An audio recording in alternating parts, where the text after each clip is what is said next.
Bienvenidas y bienvenidos a un nuevo episodio de Ciencia Vuelta, el podcast de la salud de la humanidad con una vuelta de ciencia. Un espacio sereno y próximo para reflexionar desde la ciencia sobre cuestiones urgentes, importantes y apasionantes. Guión y narración Fernando Valladares y Ana Payo Payo.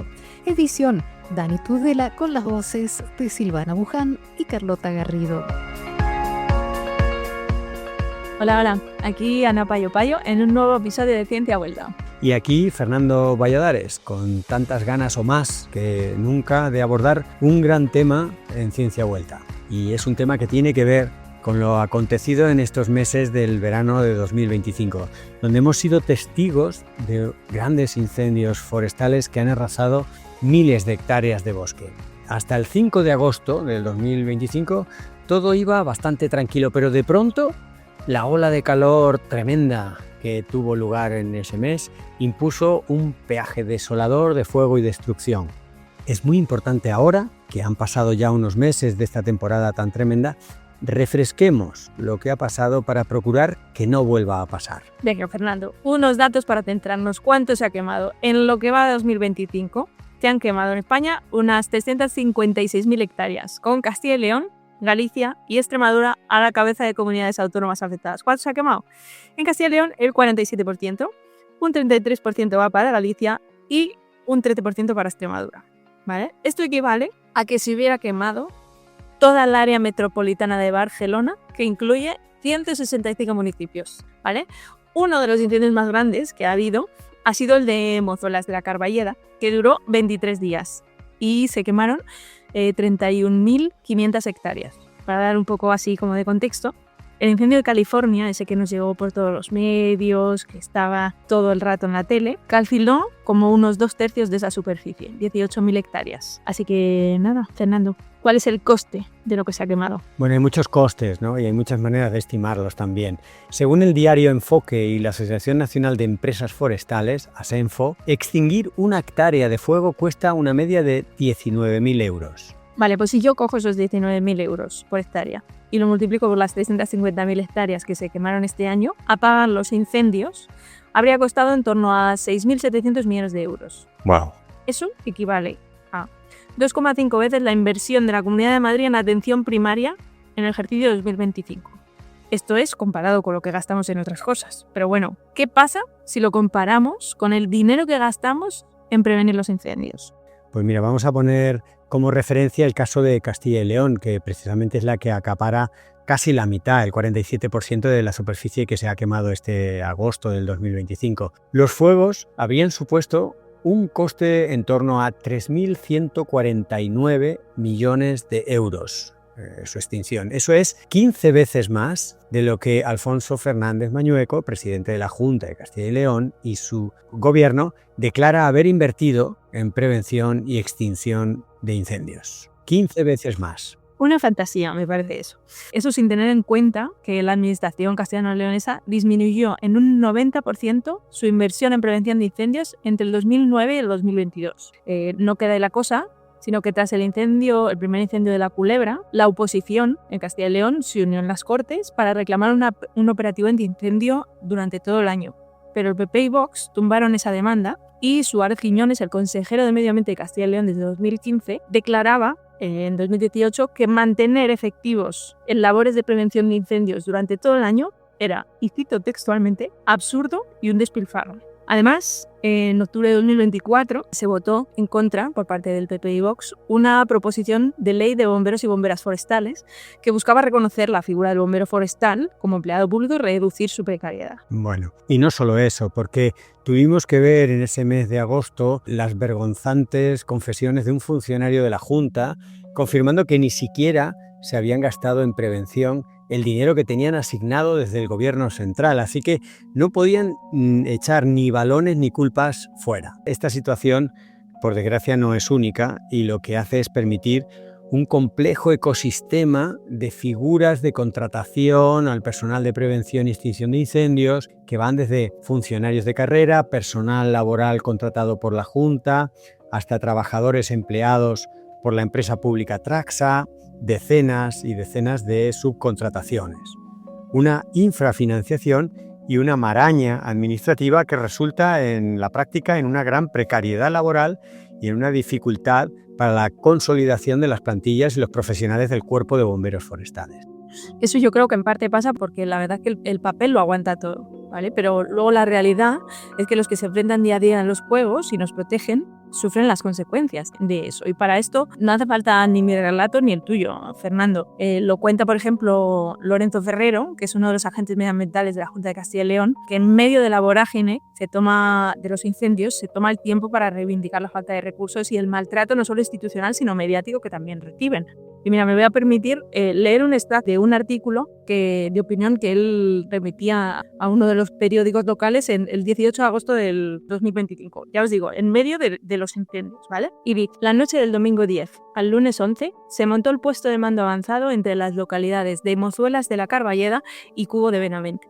Allí en el arcén de la carretera, mis compañeros montaron todo lo necesario para planear la estrategia y dirigir la extinción del incendio, sobre una mesa de camping, al sereno, con planos y una tablet a la que le dábamos el wifi con nuestros teléfonos particulares, al lado de la flamante oficina móvil de la Guardia Civil, arrancada, con el aire acondicionado funcionando, y su dotación de guardias dando cuenta del agua y los bocadillos que se tenían preparados para los combatientes del incendio. Enfrente, una pequeña unidad de la UME, en un Ubro Bantac, atestaba equipajes particulares, con un teniente al mando que enseñaba las imágenes térmicas que había captado su dron y que por falta de red móvil tenía que enseñarlas con su teléfono particular.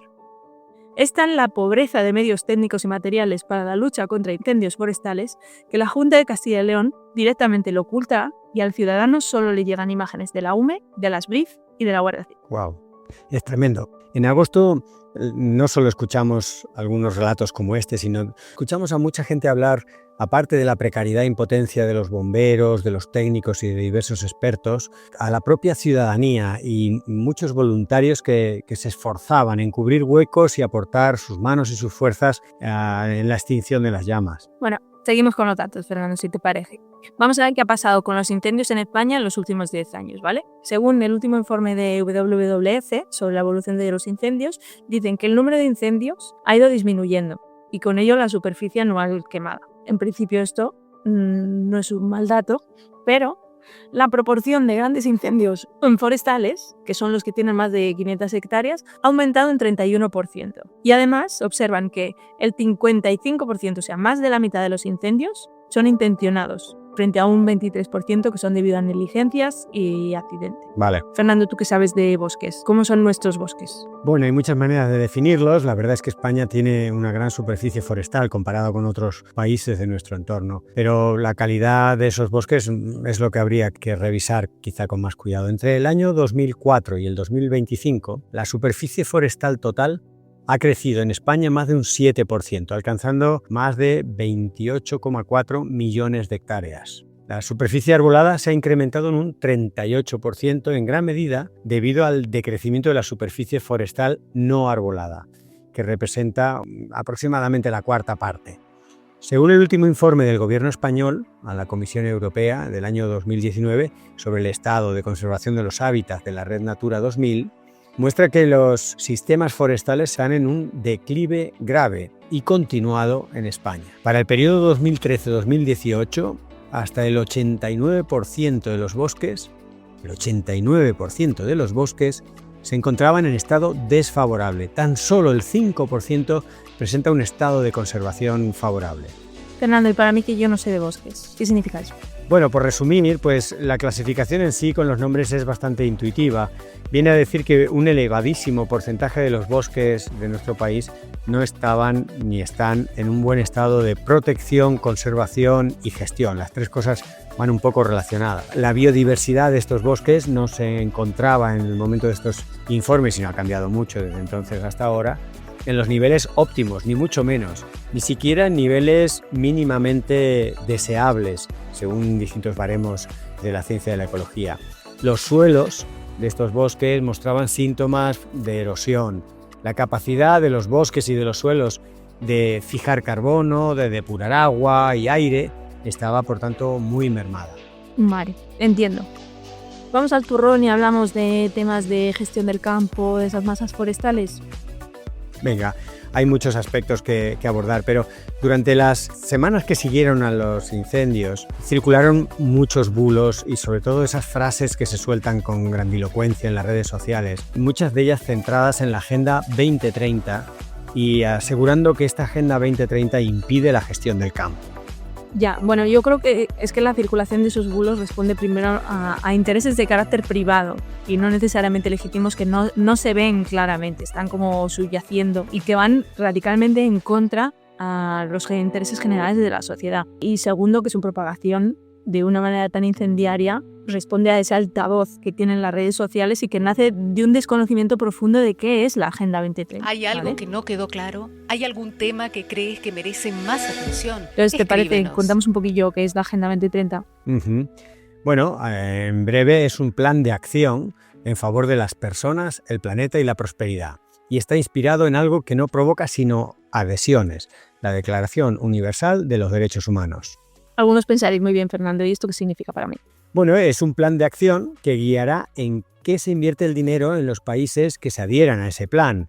Está organizado en torno a objetivos. ¿Cuáles son los objetivos de la agenda? Pues son 17. Vale, vamos uno por uno, ¿vale?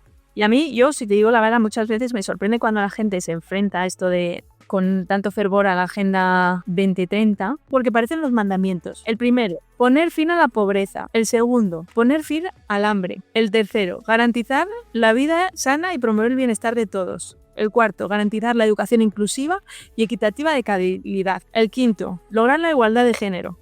Puedo entender que haya gente que por motivos políticos no le interese, pero hasta aquí, lo que estábamos diciendo hasta ahora, son cosas hipergenerales. Educación, vida sana, hambre, pobreza, en fin, son temas. Seguimos, ¿vale? El ODS 6, garantizar la disponibilidad y gestión sostenible del agua. El 7, garantizar el acceso a una energía asequible, segura y sostenible. 8, crecimiento económico sostenido, inclusivo y sostenible. El 9, construir infraestructuras resilientes y promover la industrialización inclusiva y sostenible. Esto, si pensamos en las cosas que hemos hablado antes, esto ni siquiera es una medida de izquierdas. Ya, no, para nada. ¿Vale? No, porque una de las críticas muchos que se hacen esto son los wokes, la gente de izquierda, los intelectuales supremacistas que quieren que el mundo sea todo como una sandía, verde por fuera y rojo por dentro. En fin, todos estos argumentarios que se leen. Y estas medidas, como tú dices, no son medidas que encajan con esa visión, ni mucho menos. No, para nada. El ODS 10, reducir la desigualdad de los países. El 11, lograr que las ciudades y asentamientos humanos sean inclusivos, seguros, resilientes y sostenibles. El 12, garantizar modalidades de consumo y producción sostenibles. El 13, adoptar medidas urgentes para combatir el cambio climático. 14, conservar y utilizar sosteniblemente los océanos. El 15, gestionar sosteniblemente los bosques. El 16, promover sociedades pacíficas e inclusivas para el desarrollo sostenible. Facilitar el acceso a la justicia a todos. El 17, fortalecer los medios de implementación y revitalizar la Alianza Mundial para el Desarrollo. Sí, la verdad es que es una lista que yo no le encuentro muchos problemas, ¿no? Pero bueno, ¿quién está detrás de la Agenda 2030? La Organización de las Naciones Unidas. 193 estados soberanos. De las cuales solo 71 son consideradas democracias y de las cuales una amplia mayoría son de carácter conservador. Quiero decir, la Agenda del Desarrollo Sostenible no la han elaborado 4 ecologistas radicales o 4 hippies, ¿vale? Nada más lejos de la realidad. Lo han desarrollado agencias de cooperación internacional que son intrínsecamente conservadoras por la propia naturaleza de las mismas. Ya. Yo creo que esto ha quedado claro, pero volvamos un poco al tema de los bulos, cosas que se han estado diciendo sobre los incendios más allá de la propia agenda, ¿no? Pero que pongamos algún ejemplo. La Agenda 2030 prohíbe limpiar el monte. Falso. La gestión del combustible, desbroces, clareos, es una herramienta reconocida en prevención. El objetivo número 15, el de gestionar sosteniblemente los bosques, luchar contra la desertificación e invertir la degradación de las tierras y detener la pérdida de biodiversidad, habla muy claro. En su segunda meta, de hecho, pide aumentar la superficie forestal bajo planes de gestión a largo plazo y con certificación. Y el 11, que busca que las ciudades y los asentamientos humanos sean inclusivos, seguros, resilientes y sostenibles, insta a que los municipios adopten planes de reducción del riesgo de desastres. Traducido, menos improvisación y más planificación. Vamos con otro. Se quema para recalificar. Falso también. La ley de montes establece que un suelo incendiado no puede cambiar de uso durante 30 años, salvo contadísimas excepciones y sujetas a control público. No hay un atajo legal para convertir ceniza en ladrillo. Vincular cada incendio a una recalificación encubre las verdaderas causas y dificulta las soluciones. Lo que sí conviene añadir, es verdad, es que una vez se quema el bosque se inicia un proceso de degradación que, anima a las autoridades a ver si se puede recalificar aquello, pero no es para nada algo automático, ni mucho menos.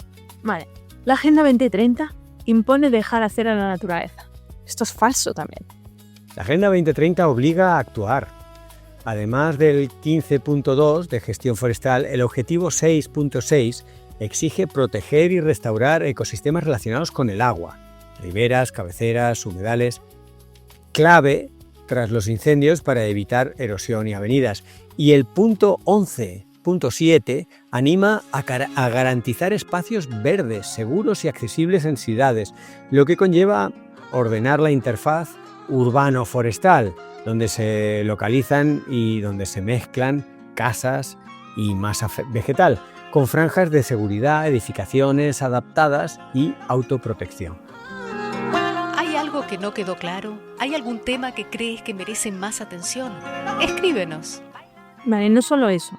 Es que la legislación, incluso de las comunidades autónomas, permite aprovechamientos forestales de los montes y zonas arboladas no gestionadas por la administración. Por ejemplo, si miramos el artículo 6 del decreto 5 del 2025, del 27 de mayo, no se requiere presentación de solicitudes de autorización ni declaración responsable para cosas como recolectar piñas abiertas y cerradas, que esto ha salido mucho, que no se pueden recoger, el aprovechamiento del matorral, aprovechamiento de jaras muertas o caídas, aprovechamientos con fines científicos.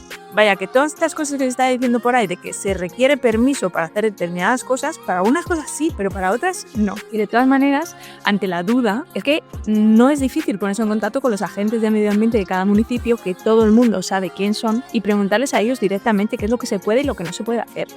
Es verdad que a veces la gente ve como toda una montaña de trabas y limitaciones y permisos, y como tú dices, basta con preguntar y en un ratito te aclaran perfectamente lo que se puede hacer, y que es mucho más de lo que se tiende a despotricar en las redes. Y no nos olvidemos de que quien tiene una finca en propiedad tiene una serie de obligaciones legales con respecto al mantenimiento que se debe realizar, con el objetivo de garantizar la convivencia, el mantenimiento del entorno y el uso adecuado de esa propiedad. Por ejemplo, las fincas rústicas deben permanecer limpias y desbrozadas según normativas municipales y autonómicas, especialmente en temporada de incendios, porque uno de los problemas que se está viendo en la práctica a la hora de prevenir un incendio y a la hora de extinguirlo una vez que ha podido tener lugar es ese mosaico de espacios públicos, de fácil acceso y demás, y de fincas privadas, que muchas veces esas fincas privadas el dueño por allí no va nunca, no se sabe ni por dónde se entra, y el abandono de esas fincas pone en riesgo pues toda esa zona que ha podido estar muy bien gestionada y muy bien preparada para reducir los riesgos de incendio, pero que tiene esa o esas fincas particulares que se han desentendido de los propietarios, y eso va a haber de alguna manera que irlo revisando, y que tomen conciencia de esas obligaciones legales que se tiene al ser propietario de una finca. No, claro, es repartir las responsabilidades. Y eso no es culparnos a ellos. Es responsabilidad de que cada uno tome la que tiene. Entonces, Fernando, ¿qué se puede hacer desde la gestión? ¿Qué podemos hacer para gestionar esos incendios de una manera mejor? Bueno, la verdad es que han surgido varios artículos interesantes después de la oleada de incendios, que lo primero era documentar lo que estaba pasando, pero ya en septiembre, octubre, fueron saliendo artículos más reflexivos, más de síntesis, ¿no? Tenemos, en fin, el CREAF, por ejemplo, el Centro de Investigación Ecológica de Cataluña, Francisco Lloret, entre otros, Jordi Baireda y otros han sacado varios artículos interesantes, pero también el Instituto Pirenaico de Ecología del CSIC, una científica titular concretamente del Grupo de Restauración Ecológica, Begoña Álvarez Farizo, publicó un artículo bastante claro donde habla justamente de eso, de qué se puede hacer desde la gestión. Propone muchas cosas y nos vamos a pirar un poco en este artículo de Begoña Álvarez Farizo para ir viendo. En primer lugar, habla de prevenir, cambiar de una gestión reactiva a una gestión preventiva y proactiva. ¿Y eso qué significa? Bueno, eso significa tener en la cabeza mosaicos agroforestales, aclareos o claras selectivas, pastoreo dirigido, herbivoría natural, o sea que los rebaños domésticos y la fauna silvestre pues vayan eliminando parte de esa vegetación, siempre que sea eso compatible. Y esto no es dejar hacer, ¿no? Como se dice muchas veces, esto es hacer, pero bien hecho. Claro, lo que pasa es que eso a veces, como en la práctica, nos cuesta aterrizarlo, por lo menos igual a la gente que no vive en el campo o a la gente que vive en el campo y que no está acostumbrada a ese tipo de prácticas. ¿Cómo lo bajamos a una cosa que sea más asequible? Bien, no solo son las prácticas, sino a veces el nombre que le damos a las prácticas que nos pueden despistar, ¿no? Lo del mosaico agroforestal puede parecer un término, ¿no? Un poco raro, pero si pensamos en el fondo lo que es un mosaico, pues son piezas distintas, fragmentos del paisaje que están unos colindantes con otros, pero que son diferentes. Ya los romanos, en su día, en la gestión del territorio, tenían un sistema, el quatrivium, en el cual iban combinando distintas parcelas, en las cuales en unas dejaban mantenían un bosque bien desarrollado, luego tenían otro en el que estaba ese matorral que en décadas o algún siglo se convertiría en ese bosque. Otro mosaico tenía una parte más agropecuaria, luego tenían otras parcelas más intermedias. Y este mosaico se iba de forma dinámica reemplazando, de tal manera que unas parcelas daban lugar a otras con el paso de las décadas, pero siempre se aseguraban de que estuvieran representadas esas 4 unidades fundamentales del paisaje. O sea que no es un invento moderno, es un invento clásico, sobre todo de culturas que le han dedicado tiempo, esfuerzo y una buena pensada a cómo mantener estos modelos agrícolas, forestales, de alguna manera sostenibles en el entorno ibérico. En términos más contemporáneos, esto viene a significar acompañar a la naturaleza, ¿no?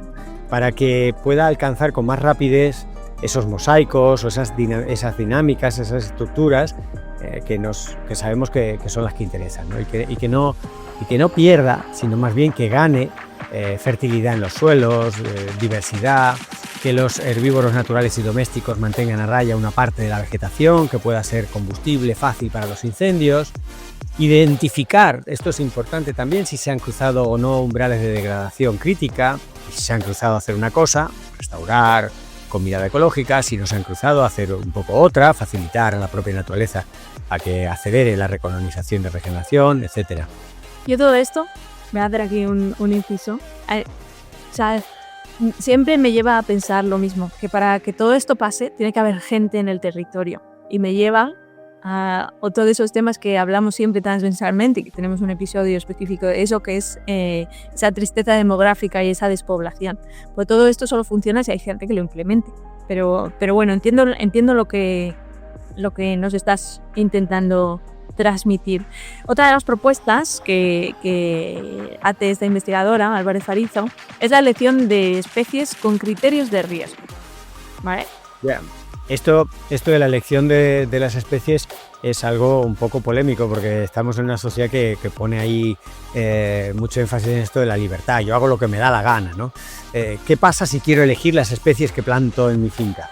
Hombre, pues yo lo entiendo, es lo normal, pero esa decisión se debe tomar conociendo las consecuencias de la misma. Hay especies de rápido crecimiento que acumulan combustible fino, aceites volátiles que elevan la inflamabilidad y el riesgo de fuego, por ejemplo, las copas. Son rentables, pero son rentables si no arden antes de la corta. Si arden, no solo no son rentables, sino que además salen muy muy caras, a menos que se externalicen esos costes y las pérdidas al resto de la sociedad. En cambio, el uso de otro tipo de especies, como especies autóctonas, muchas de ellas de crecimiento más lento, que generan estructuras resistentes ante el fuego, fomentan altos niveles de diversidad biológica, de diversidad también estructural, lo que hace que esas formaciones tengan un aspecto pues más natural, ¿no? Lo que todos podemos entender de lo que es natural en un bosque y aportan resiliencia, un término que lo tenemos que muchas veces redefinir, esa capacidad de responder positivamente a una perturbación como pueda ser un incendio, ¿no? Y también reducen estas formaciones, estas especies más autóctonas, la continuidad del combustible y por tanto actúan como prevención. A fin de cuentas lo que se aboga es por planificar mejor qué planta y pensar bien dónde se planta. Entonces se hace una zonificación por riesgo, mezclas, buscando que haya bosques irregulares, limitaciones a ciertos monocultivos que son muy inflamables en áreas críticas. Bueno, y además este estudio, esta revisión, pues aboga por una restauración inteligente tras el fuego, ¿no? Enfatizando en lo que antes mencionábamos. Primero hacer un diagnóstico. ¿Cómo está la situación? ¿Cómo están los suelos? ¿Qué pendiente? ¿Qué hidrología? ¿Qué capacidad de regeneración natural? Donde la naturaleza responde, pues acompañarla. Donde no, pues reforestar con especies en lo posible pues autóctonas y con las técnicas más cuidadosas, no reforestar con maquinaria pesada o con cosas fáciles desde el borde de la carretera, sino pues tomarse el tiempo de ayudar a la naturaleza de una forma pues sensata. Puede costar un poco más de dinero ese proyecto de restauración, pero a la larga sale muy rentable, ¿no? Priorizar, por supuesto, riberas y cabeceras y evitar cortas indiscriminadas, sobre todo lo que se llaman cortas a hecho, que son completas y que esas dejan muy expuesto el suelo a la erosión. Y luego, mira, el otro día estaba hablando con una de mis compañeras que trabaja mucho en erosión y en cosas de este estilo, y hizo su tesis cómo prevenir que haya procesos de erosión del suelo después de los incendios. Y me contaba que ya había conducido desde Madrid a Galicia hacía no mucho, y que estaba viendo prácticas después de los fuegos que ha habido en Galicia, en Castilla y León, que está demostradísimo que fomentan la erosión del suelo. O sea, que ya no solo eso, sino que tenemos que mirar cuál es la evidencia que ya hay y asegurarnos de que llega a la gestión y que se implementa gestión que está basada en evidencia científica actualizada. Pero bueno, volvemos a lo que nos contaba esta investigadora, y su tercera propuesta, la verdad es que casi no necesita explicación. Ya hemos hablado mucho de esto antes. Ella lo que dice es que necesitamos dispositivos profesionales estables, plantillas con formación, empleo digno en prevención y extinción y una dotación suficiente de medios y coordinación interadministrativa. Sí, la verdad es que esto es de lo más importante. La cuarta propuesta son ordenanzas municipales que exijan y que puedan verificar franjas de autoprotección, mantenimiento de parcelas, materiales ignífugos en viviendas expuestas y planes de emergencia conocidos por toda la población. Básicamente es un poco hacer un plan que todo el mundo lo conozca y que se implemente y que haya luego una serie de indicadores públicos y trazables que puedan usarse para evaluar cómo vamos en ese progreso hacia donde queremos estar. Entonces, se deberían de reportar anualmente las métricas de biomasa, superficie, protección, los planes de gestión, qué certificaciones tenemos y luego ver cuál es el estado de los ecosistemas del agua. Y hace mucho hincapié en algo fundamental, que para que esto funcione hay que vincular la financiación a resultados verificables y auditorías independientes. O sea, no puede ser que yo te dé dinero a fondo perdido si luego esto no se usa de una manera... Y no es aumentar la burocracia, porque esto también es una lacra que tenemos. Tiene que ser una verificación que sea suficiente para garantizar que pasan esas cosas, sin cargar además a la población o al instrumento de gestión. Bueno, y has mencionado también la palabra independencia. Creo que no estamos acostumbrados a hacer las cosas de forma independiente.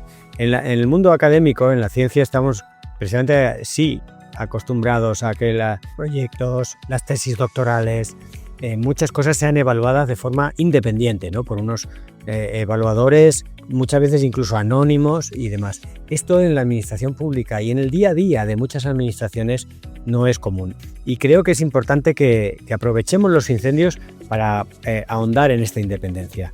Estamos demasiado acostumbrados a que todo esto son casi las mismas empresas, los mismos grupos, los que cogen la subvención, la aplican en el territorio, hacen el informe, hacen la repoblación, le dicen al alcalde o al presidente de la comunidad autónoma lo que hay que hacer y luego lo hacen ellos.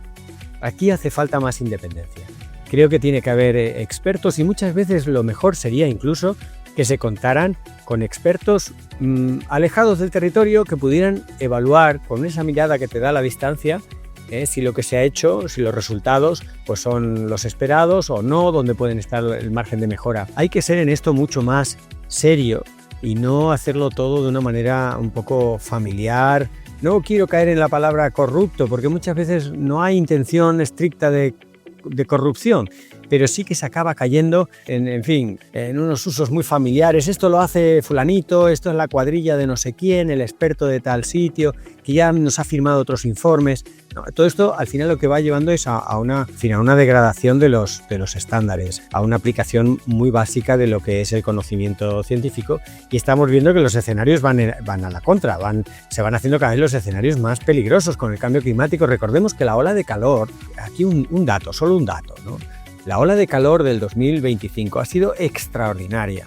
No es una ola de calor cualquiera. Esta ola de calor, impulsada por el cambio climático, ha impulsado a su vez esta temporada de incendios de una manera espectacular. Un estudio de atribución que salió a menos de un mes después de que acabaran los incendios hablaba de que esta ola de calor ha multiplicado por 200 los riesgos de este tipo de incendios. Una ola de calor de estas, que tenía antes un periodo de retorno de 2.500 años. ¿Eso qué significa? Explica qué habla. Lo entiendo, habrá gente que no. Lo del periodo de retorno, efectivamente.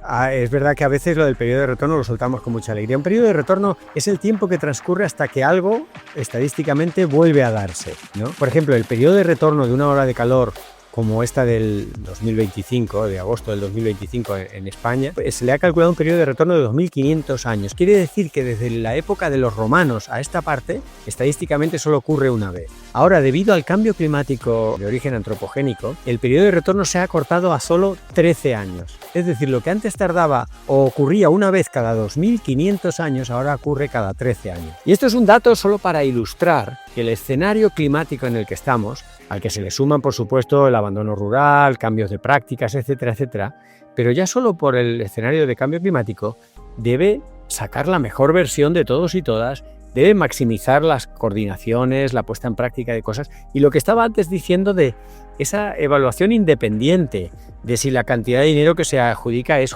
la necesaria y corresponde, si los resultados, las actuaciones, todo esto nos tenemos que acostumbrar a evaluarnos externamente y no a tirarnos los trastos a la cabeza o las culpas o tal, sino hacerlo de una manera mucho más profesional, porque esto va muy en serio. Y quedaba una propuesta más de este informe, es que me he venido muy arriba con esto de la independencia. En el informe, en el artículo de esta mujer del Instituto Pirenaico de Ecología del CSIC, hacía la propuesta de protocolos rápidos desde administraciones, entidades científicas y medios para desmentir mensajes que confunden prevención con prohibición. La desinformación, hemos hablado un poco de los bulos, la desinformación también propaga incendios. Para mí esto es súper importante, sobre todo viendo qué es lo que ha pasado muchas veces este verano, que por ejemplo, cómo se realiza el triaje y priorización de cara a la adjudicación de recursos de extinción de incendios, qué pueblos se queman y cuáles no.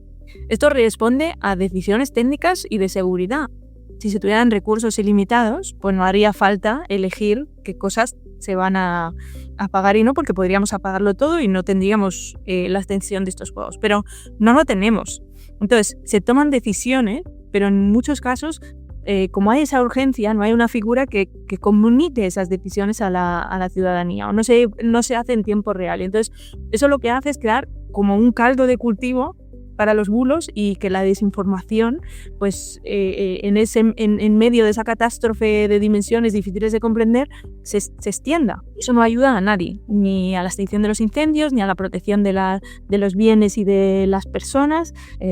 No sé, bueno. Y en esa lucha contra la desinformación, creo que todos tenemos un papel que jugar. Los medios de comunicación es quizá los que están en primera línea, ¿no? Pero tanto los que podamos generar información como los que recibimos información, tenemos que aplicar esa visión un poco crítica que siempre desde Ciencia Vuelta nos gusta recordar. Fernando, ¿con qué nos quedamos?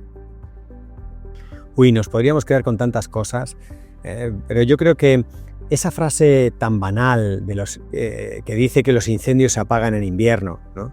Hay que dotarla de más contenido, hay que hacerla rica en contenidos. en invierno o en los momentos de bajo riesgo de incendios, porque ahora ya el invierno se desdibuja con el cambio climático y tenemos inviernos que empiezan antes y acaban después, y tenemos incendios que, por ejemplo, en el 2023 un gran incendio en pleno abril que no se consideraba temporada de incendios. Pensemos, por ejemplo, en esas contrataciones temporales que muchas veces empiezan en junio, y cuando tienes incendios en mayo, ¿quién los apaga? En fin, bueno, que el invierno está muy bien definido y por eso hay que hablar de los momentos de bajo riesgo de incendio.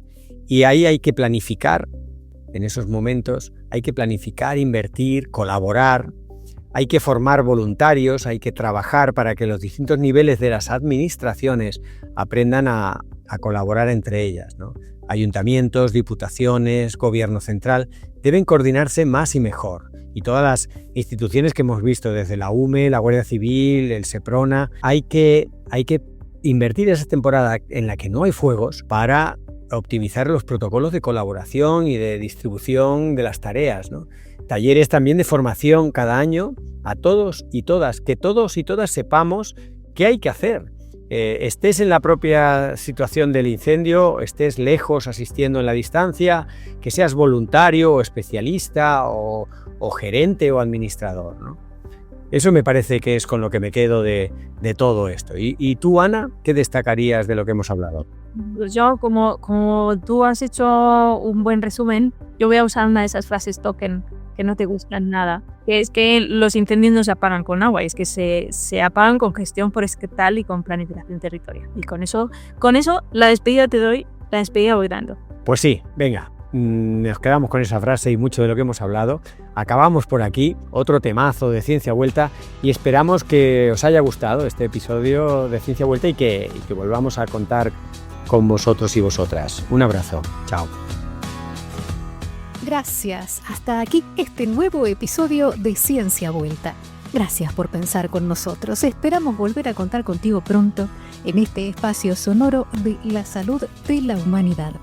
Guión y narración Fernando Valladares y Ana Payo Payo. Edición Dani Tudela.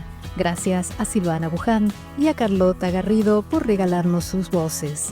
Mucha más información en las redes sociales de la salud de la humanidad y en la web. Encontrarás todo bien organizado en fernando.valladares.info. Un saludo y hasta la próxima.